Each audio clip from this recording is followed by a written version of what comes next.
episode of DSP. As always, I'm your host, Josh, and tonight's episode is once again brought to you by Great Lake Discs. Whether you're looking for cool new gear or your new favorite disc, head over to Great Lakes Discs and they'll hook you up. I made it super easy. Just hit the link tree link and it'll pop up, and then you can start your shopping right away.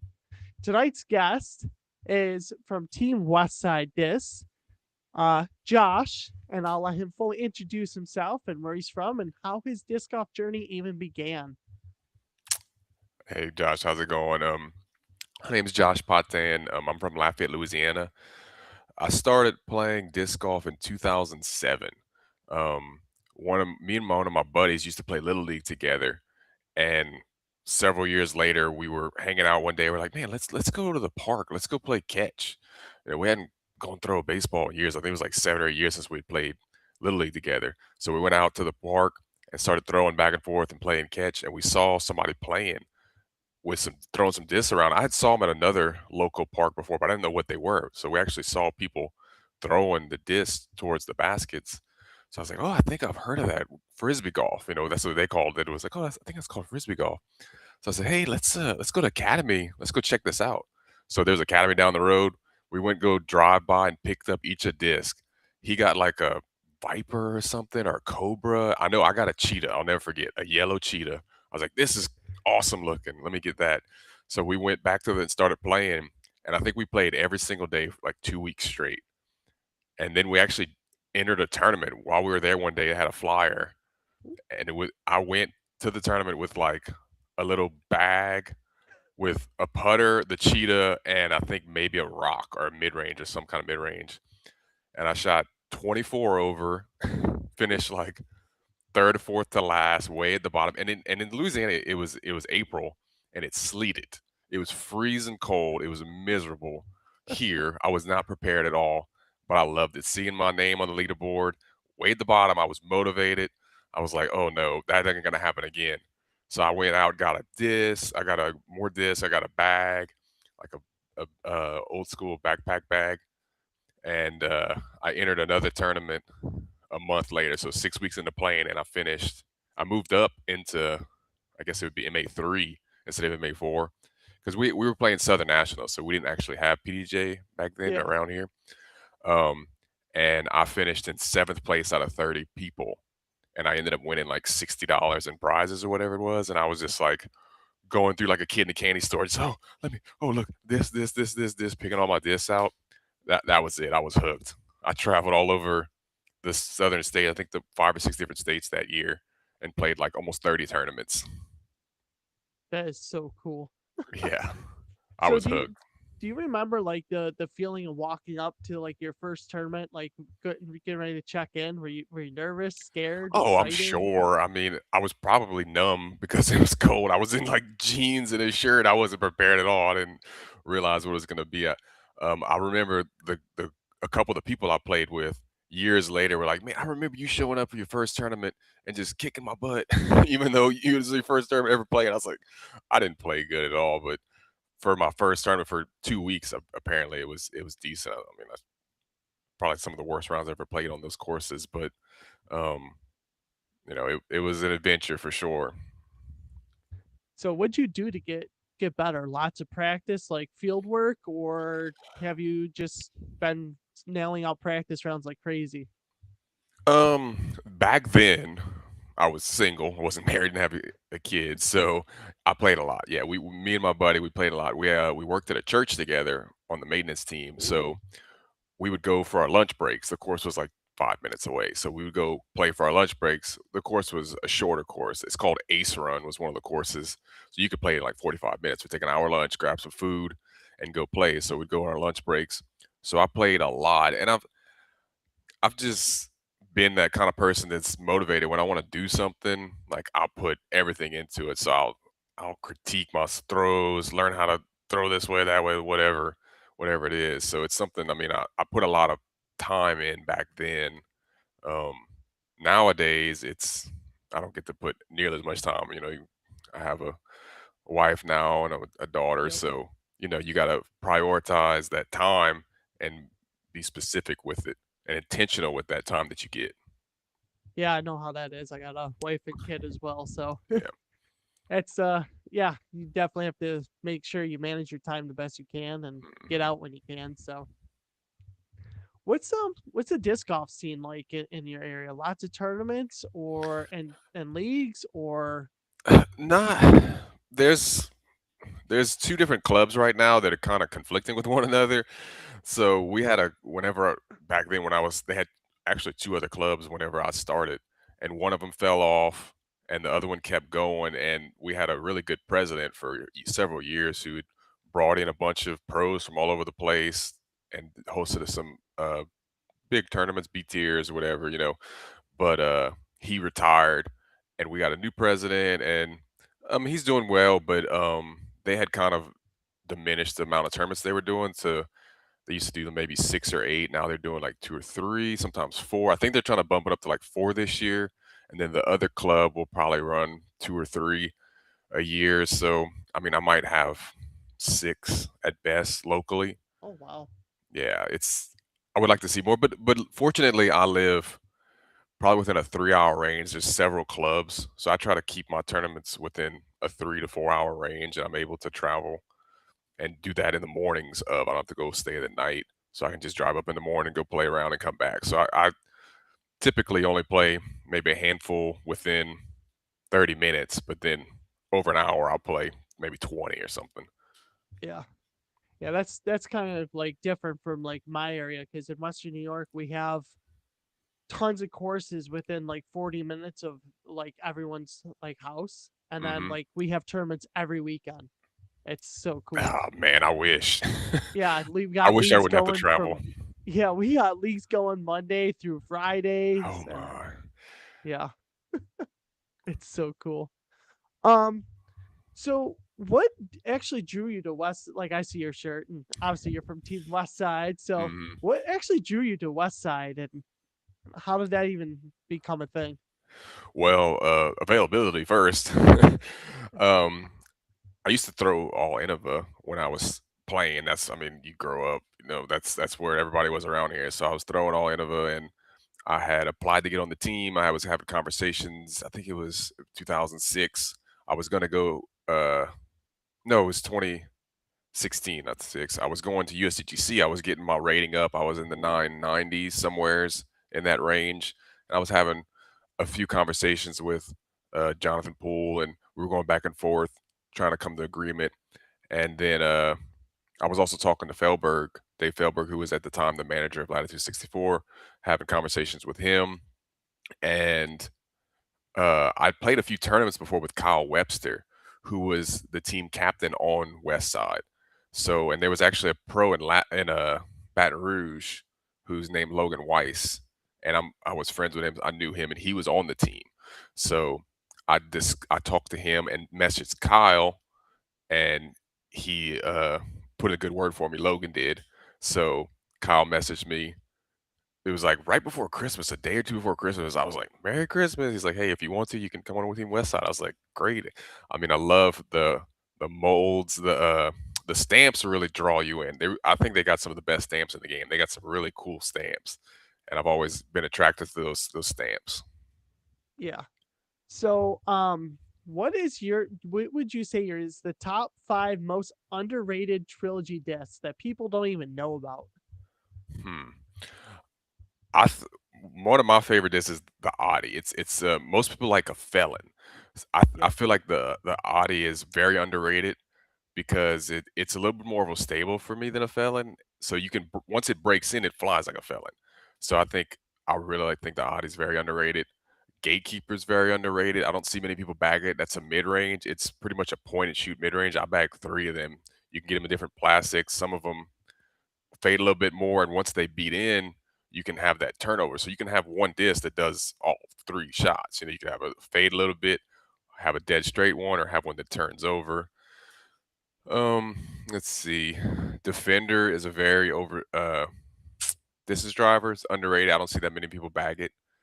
Um, let's see. Adder, I think is very underrated because it's overstable. That's a distance driver from Westside. It's very beefy. It's similar to Enforcer, but it's a little bit faster and it's domier. The forces seem to be a little bit flatter.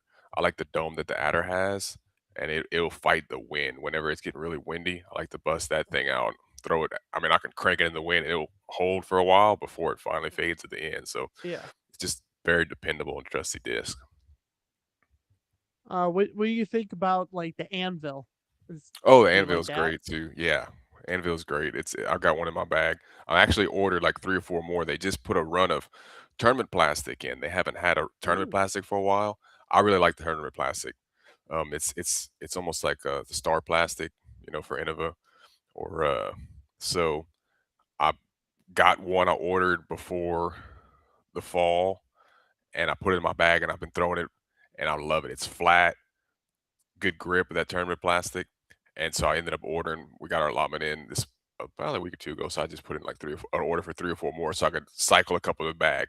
What I like to do is get different molds and break them into different stages of wear. Like I'll get an anvil one that's brand new for super beef, and I'll try to break one in that I can throw that will hold the line a little bit better, and for flatter shots. yeah. How does the tournament plastic compare to like the VIP plastic for the anvil? To me, it's a little bit grippier, maybe a little bit stiffer too. I feel like the VIP has a little bit more softness to it, which is good for the winter, Hmm. but that VIP might be or the, tournament might be a little bit stiffer and has a little bit better grip to me. It's all personal preference. Yeah, I just wasn't sure if like one was a little bit more stable than the other. Stability wise, I don't know if they're much different. It really depends for like the anvil specifically, the dome. If it's domier, it's not gonna be as overstable. But if it's flat, the anvil is going to be beefy. So this I had some old tournament plastic runs. They weren't quite as overstable, but this new run is nice and flat, and it is stable, and I'm loving it. That's pretty cool. Is it like the ring feature? Like I know that they just had the Maiden do like tournament plastic with like the different color No, ring on it's it. not it's not the ring. It's not I forgot what they called that one. No, it's not that plastic. I'm hoping they have that one because I'll load up on them if they do. Yeah. Yeah, as soon as they came out with the Maiden with that ring, I was like, dude, I ordered a bunch of them. They're so nice. Yeah, I'm waiting for the Audi to come out and the Gatekeeper to come out like that because I will be ordering a bunch of them. Yeah.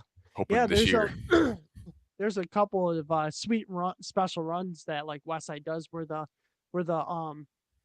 graphic on the discs are insanely nice.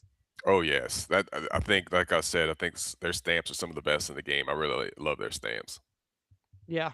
So what actually is in like your bag this year? Like let's go through your whole bag. Okay, I putt with shields, and I also throw with them. I use them off the tee, so I have two regular shields I putt with, BT hards. Then I have two tournament plastic shields that I throw off the tee. One's broken in, that's pretty straight, and the other one's newer, so it fades. Mid ranges, I have three gatekeepers in the bag. I have one compass that I use for forehands, and then I have one fugitive I use for overstable approach shots. It's just a little bit when it's windy, just the it holds up a little bit better than the gatekeeper in the wind. Then I use the anvil and the culprit for those utility upshots, Yep. and then I have fairway drivers. I have evader, explorer, and then the Audi. I have four Audis in the bag. I love Audis. To me, that's my favorite Westside disc. I use that disc for forehands, backhands. I can throw tomahawks with it, overhand shots. I love it. It's good in the wind. Um, let's see. Then I have sergeants for kind of that hybrid in between the fairway and Mhm. the distance driver. And then for distance drivers, I have defenders as my main one, and then I have the adder for when it gets really windy. Yeah. That's pretty much Have it. Go ahead. So that's pretty much it. I mean, it might be 10 or 11 molds, but it ends up being like 20 plus discs because I have like six defenders in the bag. I use like three just for sidearms and like three just for backhands. Yeah, I'm the same way. I got like maybe 8 molds, but 20 something discs because I just carry tons of extra Yep. just for backups. I have a defender that I can even, it's been in the bag for 4 or 5 years. I use it for rollers. People are like, what is that disc? I was like, it's a defender. Like, what? That disc is not supposed to roll. That's super cool. Have you Mhm. ever tried throwing the general? No, actually, I haven't. Um, the Supreme plastic, I have in the South, it's sticky, it's humid. The Supreme plastic for me, it like gets sticky for my Yeah. hand. It's kind of gummy. So like I used the rye for a little while. I tried using it and I had liked it, but then I noticed my hand starts sweating and I would grab the disc and my thumb would like stick to it. It wasn't Ooh. releasing right. I mean, it might just be my hands, whatever. But I was like, oh, this is weird. It almost felt kind of gummy. So I couldn't release it correctly. So I was like, I'm gonna have to get away from this plastic. So I went back to the Defenders. Yeah. What plastic do you like the most? Um, I mean, for the Defenders right now, they have what is it? Lucid Orbit Ice. Ooh. It's it, they had stopped making them for a while. They didn't produce them because they had General Raiders, all these things come out. So when COVID happened, they had everything sold out. They had only produced the Bio Defenders, but then I think it was probably late 24.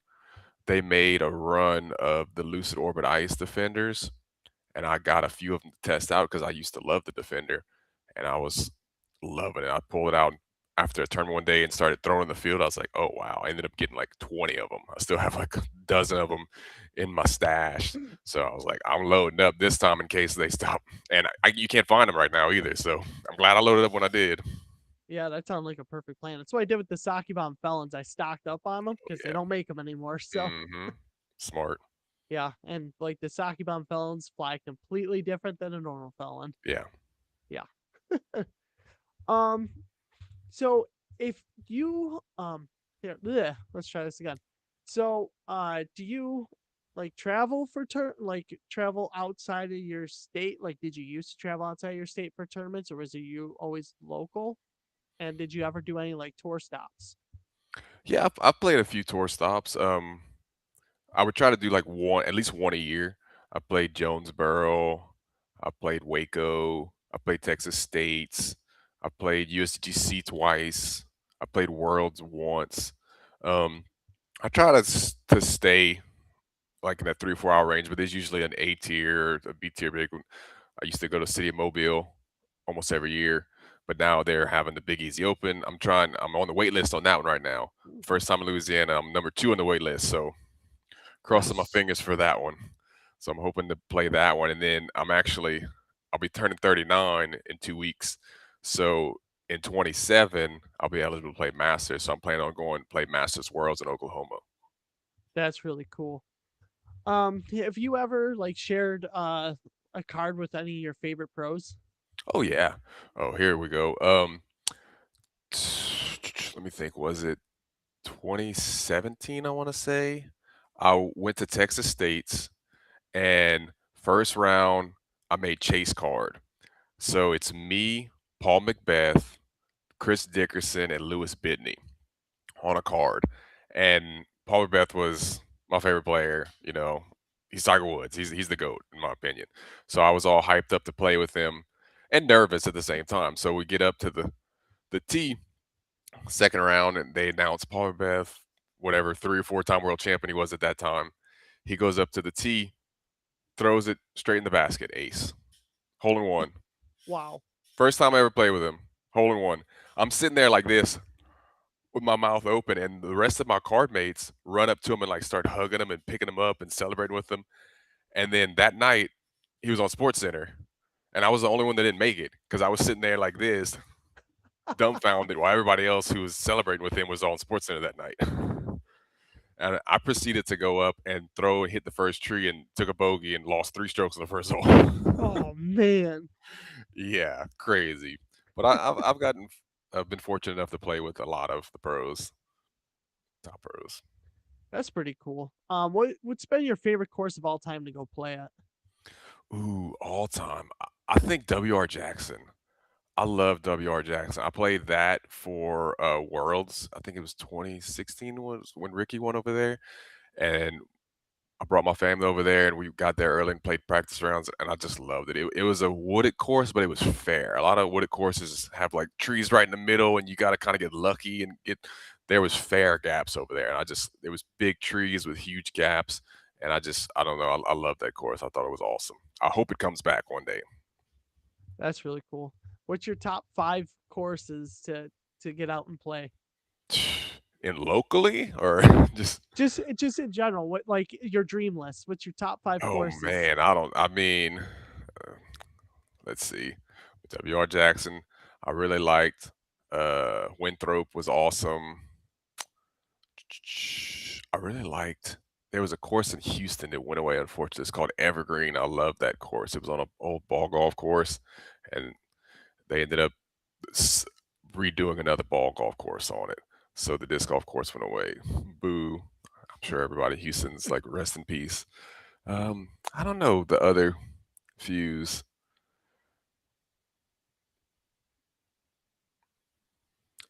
Texas State's course was really good too.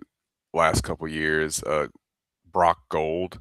I really enjoyed that course. I think it was unique for Texas, especially. There was some change, some elevation changes. It was pretty good. Jonesboro too. I enjoyed Jonesboro. It was a good course. Nice. Do you like playing more open courses or wooded? Either one. Some people like to say I don't like wooded courses, but I'm fine with them. I don't have any problem. Like that Ace Run course is kind of a. It's not heavily wooded, but that's where I grew up and started playing, and it's a technical wooded course, so I don't really mind either one. Yeah. Do you like doing more forehand or backhand if you have the chance? Uh, I guess I guess probably forehands. I'm kind of known for forehands. Um, but the funny thing is, I didn't actually even start forehanding for like a year and a half while I was playing. I Oh, only threw backhands. I was playing a tournament in Baton Rouge, Louisiana, and there was an AM I was playing with on the card during the last round. Chris Reach was his name, and they had a little easy upshot. It was like 200-foot easy sidearm, and I tried throwing a backhand turnover and I messed it up. And he walked up to me. He's like, "Bro, if you could learn how to throw a little touch forehand like that, you would be unbeatable. You'd be untouchable. Like you've got to do this." So like after that tournament, I went out to my local course and started throwing forehand only. I would take my bag and just throw the whole round forehands, no matter what it was. And I developed one, and it became the best part of my game. So it's never too late. yeah. Are you more of like a hyzer flip thrower on both forehand and backhand, or are you like more flex? No, I'm definitely the stable boy. I'm like a mini goose. I like to throw stable stuff and crank on them. The body's very stable, defender's very stable. Those things are. I mean, I can work a disc and shape it, but I like preference. I can throw something stable and work it if I need to. That's my preference. Yeah, I like stable disc too because you don't have to worry about being touchy with it. You can just crank on it and just let it rip. Yep, and when it gets windy, those touchy discs become extremely touchy, and it's even harder. It seems like the newer generation of pros are going to that more stable flex, where the last 10 years previously before that was more that flip, hyzer flip generation. Now it's more cranking over stable discs and working them, making them S. Yeah. Do you think that is because like the newer generation is figuring out how to throw harder, or it's just kind of just what they kind of grew up learning how to play with? Well, I think it's kind of like we talked about. I think it's easier once you learn that shot. It's more forgiving to crank something over and have it come back than it is to try to touch that just the right amount of hyzer 2 degrees this way and it's going to fade out, or 2 degrees this way, it's going to keep turning. So it's easier if you have a disc that's stable. You know it's going to fade left. We just got to put a little ante on it. So I think it's just people are learning that that's a more consistent shot. And accurate too. Yep. Yep. Yeah, that's why I love the flex so much because I know exactly where it's going to land, and if I shank it, guess what? It doesn't like go too far off of where I'm trying to aim, anyways. Yeah. It's like perfect. How's your putting? Are you a really good putter, or are you kind of like trying to keep as close to basket as you can? Uh, that's probably my specialty. I've really Ooh, enjoy putting. I didn't have a lot of room in my previous house. We just bought a house or built a house in 23. So now I have 2 acres where I can actually do field work. But I used to have a quarter of an acre, a little plot. So I just put it all the time. So um, I think it was 2024 Texas States. I went where they had Brock modification and Brock Gold. We played over there, and I was a number one strokes gained to putting at the Pro Tour event. So I've had some success on the pro. And actually, Ezra Robinson, I was second in putting distance. Ezra threw in like a 70-foot putt during the last round and beat me by like 20 feet. I was second in most distance putted. I was like, "You jerk! Why'd you throw?" Wow, that's awesome. Yeah. Are you more of like a push putter or a spin No, putter? I spin putt. Heck yeah. Yeah. Have you ever tried putting with the maiden, or have you always just been shield? No, well, originally I putted with the Warden.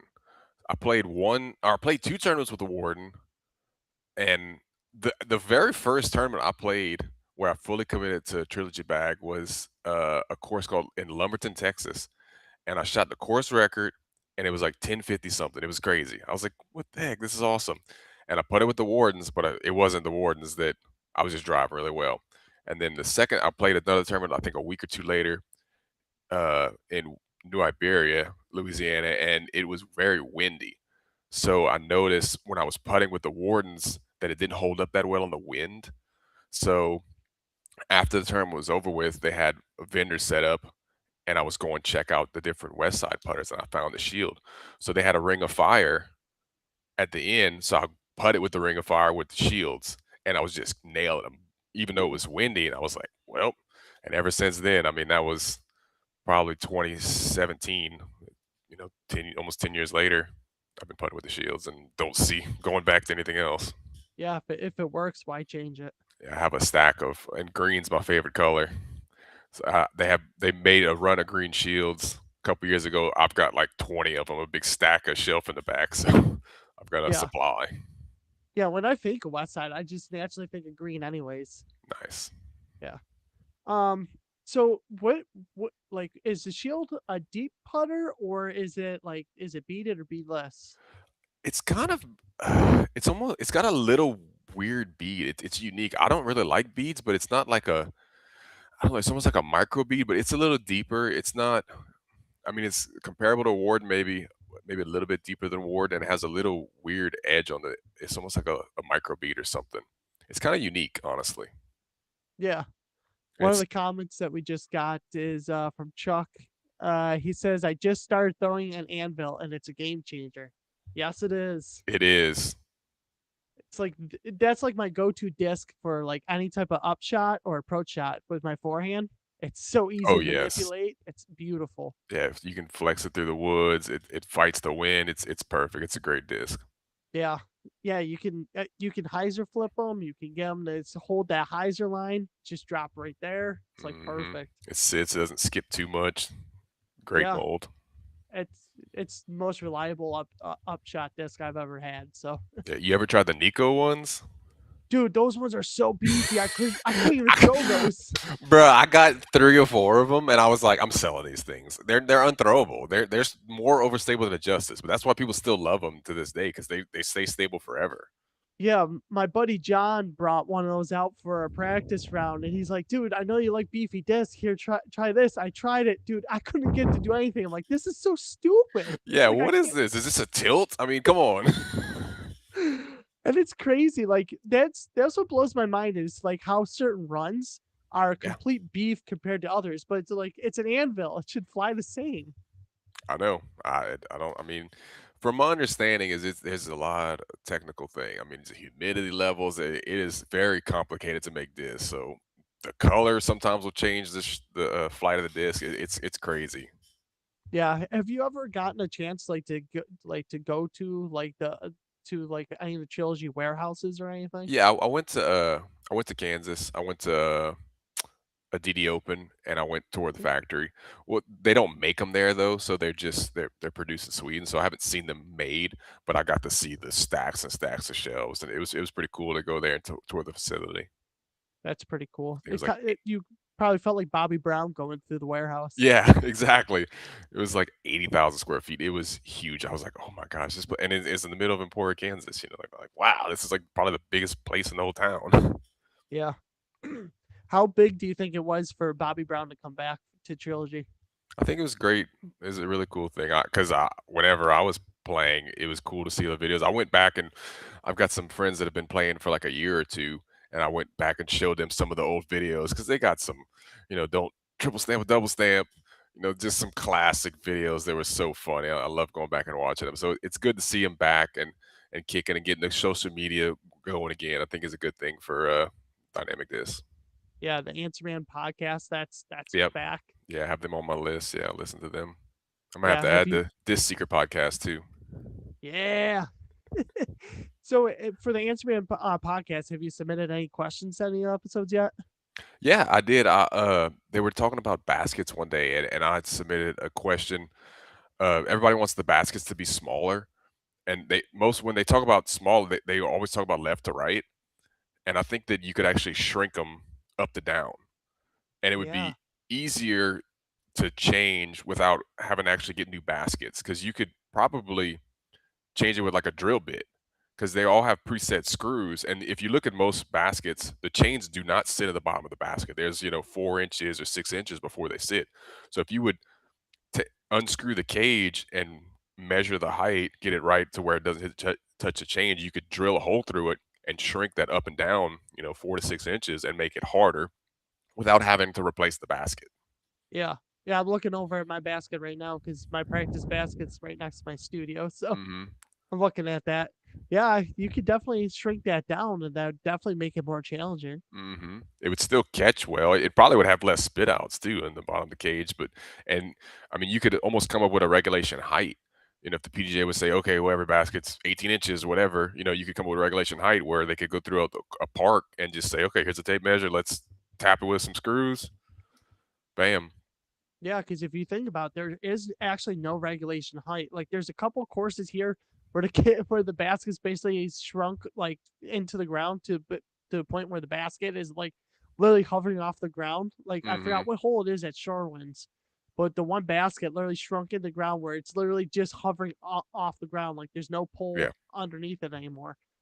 Yeah, So and some of them are elevated, but the height of that, I'm if the PJ would come up to like a height of the change, the cage, yeah, the top of the cage to the band or something, they could come up with that height where it's standard across the board. I mean, it would, have to be user error involved, but it's just a unique way that I think that would make it a little bit harder. yeah, and it make it more consistent too. Yeah, Honestly, yeah. So they talked about it. Eric said it would probably be tough no matter what. I mean, it's tough to come up with a standard height, and then user error comes in with drilling a basket and all this and that. So I think we're kind of stuck for now. Oh, yeah, there we even the pros have been trying to get like the perfect basket, I and know. they still have yet to come up with anything. No. So, speaking of the pros, what type of content do you watch? Oh, I watch a little bit of everything. I mean, I watch some of the foundation guys. I watch some of the tournaments that aren't like pro tour events. And I was just watching Isaac win at the tournament in Georgia a few weeks ago. And I pretty much watch every pro tour event too. So I kind of have a good mix of everything. Yeah, I have you seen any of the Go Throw tournaments? Yeah, I watched all the go throw tournaments too. Yeah, so I mean, I pretty much consume a lot of everything. Yeah, the go throw was. I was definitely happy I wasn't there because I've been throwing a lot of adders and anvils. It was so windy. I'm like, I told one of my buddies, don't ever invite me over there because I don't want to play in that kind of wind. Yeah. It did not look fun. Who's your top five MPO and FPO players? Ooh, MPO. I mean, Gannon, Paul, Macbeth, Isaac Robinson. Let's see. Ricky Wasaki. I have to look at the list. AB. I say that's top five. FPO. Missy Own.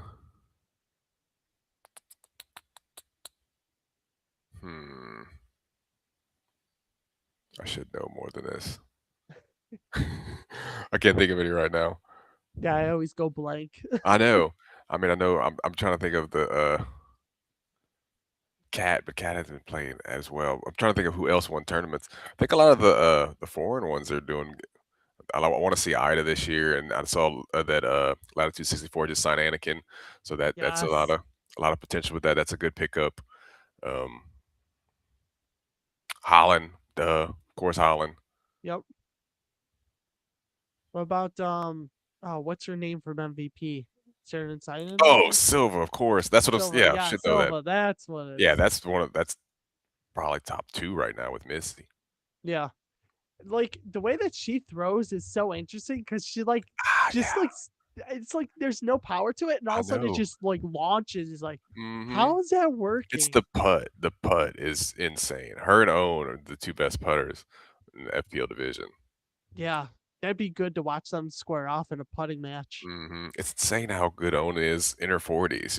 Hopefully, I'm that good in my 40s next year. Yeah, she's like getting better every year too, which is like that's crazy. Hmm. She's like wine, gets better every year. Yep. Yep. FPL champion, world champion. That's awesome. I was so happy for her. I was pulling for Ida though. That was kind of heartbreaking. It'd have been cool to see. I mean, either way, it's you have, you know, a great story either way. But Yeah. it would have been cool to see this, you know, young. I think she was 15 or 16-year-old win. That'd have been sick. Yeah. Yeah. Own won both. Like she won the The Masters too. Masters as well. Yeah. Yeah. That's I don't think that's ever been done No, before. no, definitely not. Yeah, I don't know that's if it'll ever be insane. repeated either. With the talent coming up, I don't ever see that being repeated. Yeah. Um so what's your goals for this season? Um, I'm I'm gonna try to maintain 1,000 rated. Get as many wins as possible. I think I'm somewhere in the 70s range, 70 wins. So I'm trying to get to 100. That's Holy not mackerel. this year, but that's the ultimate goal is to get 100 wins. So hopefully 27, 28. If I've been averaging 10 to 12 wins a year the last couple of years, so hopefully 27, 28, I'll be Jeez. able to get up to 100. And I would like to cash. Assuming I get the Big Easy Open, it'd be a good goal to try to cash in there. I think I was looking at right now with my rating, I would be like the 94th rated player there, and I think it's 40 cashes, so that'd be a cool goal to hit. Yeah. You're gonna have to coach me because I'm not 1,000 ready yet and I only got 2 wins. How the heck do you got so many? And the funny thing is, I didn't start or sign up for PDJ until 2012. I had 5 years that I played just Southern Nationals, and then I signed up for PDJ in 2012, and so it's been 14 years. And I Yeah. have 70 something wins in those 14 years. So what so what is the Southern Nationals? It was started by Jim Orr, Matt Orm's dad. He started a series. They basically had the boards they put up. We didn't have PG's Live or anything so they had a board they would put up, and they have all their divisions. It was very similar to PDJ, but you had recreational was like MA4, then you had intermediate, which was like MA3. You had advanced, which is MA1. Then you had pro, and you had all your masters divisions, and they had their own website and everything. But the point was to give back to the players. So they didn't take any funds. They would take $1 from every entry fee, and then they would have a Southern Nationals Pro Championship. They would have a doubles championship and an AM championship and a pro championship. And whatever division you signed up in would go to that pro championship. If you were an AM, $1 would go to the AM championship, and then if you were pro, $1 would go to the pro championship, and then at the year they would use all that money and just throw it into those events. So some of these events they might have been like B tiers. They would actually have them dual sanctioned, Southern Nationals and PDJ sanctioned, but some of them were $5,000 added cash for the Southern Nationals Pro Championship. You'd have Matt Orm and Cam Colglazer and all these people come all over from Texas and different places to play the event, but you were only able to qualify if you played a tournament before a Southern Nationals tournament. So you'd have people would have to come and play a tournament ahead of time before they could qualify for the championship and enter and play. That's pretty cool. So what's it like playing with Matty O? It's fun, man. It's just a good round. Matt is a good old boy. We're actually the same age. We're both 39, so I'll be playing against him in Masters next year, or yeah, in 27. But it's just always fun. It's a good time with Matt every time we get together. Roll Tide. Yeah, I mean, seems like a blast to be on a card with all day Oh yeah, long. yeah. We've had battles before. I've had I've been fortunate enough to beat him a couple times. I had one tournament, he came to Lafayette, and Matt would like to pull, and Cam too, they like to pull a slick trick. They wouldn't sign up until like the morning of, because a lot of tournaments wouldn't fill up. So they would just roll up in, and you'd walk up, and you're like, "Oh no, Matt Cam here!" And Matt rolled up to this tournament, and I was like, "Oh no!" But I was familiar with the course, and I played one of my best tournaments ever. I shot a course record over there, and I ended up beating Matt by 8, and that was like one of the highlights of my career. I was like, "Yeah, I beat Matt on by 8 strokes." That is so cool. Yeah, man, I would love to play with a couple pros, even though I get my butt kicked, but it'd still Oh be a yeah, blast. yeah. Most of the time, I mean, it depends on the pro, but a lot of times there's a lot of cutting up. Matt's one of those guys where you can talk to and just have a good time, cut up with. Yeah. So as we're wrapping this up, you got any questions for me? Stay warm. Yep. Where can people find you to follow you on your journey? Facebook, Instagram. I have a YouTube. I don't really do that much uploading to it. Mostly Facebook and Instagram. Joshua Patin on Facebook, Joshua Patin on Instagram. I usually post videos once a week or something like that. And you can follow Westside Disc on YouTube and Facebook, Instagram, all that. We're really starting to push out more content on Westside the past year.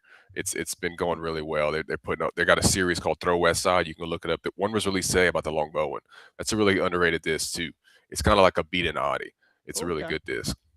It's probably similar to you were talking about that Saki bomb fell in it. I'd probably say something like that. Ooh, all right. That could be a replacement then. Perfect. Yep. If you ever run out of those, that stash you have. Yeah, I got about 10 left on the shelf Oh, behind me. well, So you're good for years. I don't know. I lose about an average of 3 of them per season. So No. Stop yeah, throwing them in the water. cool. Well, thank you for coming on tonight. Awesome, man. Nice meeting you. Thanks for inviting me.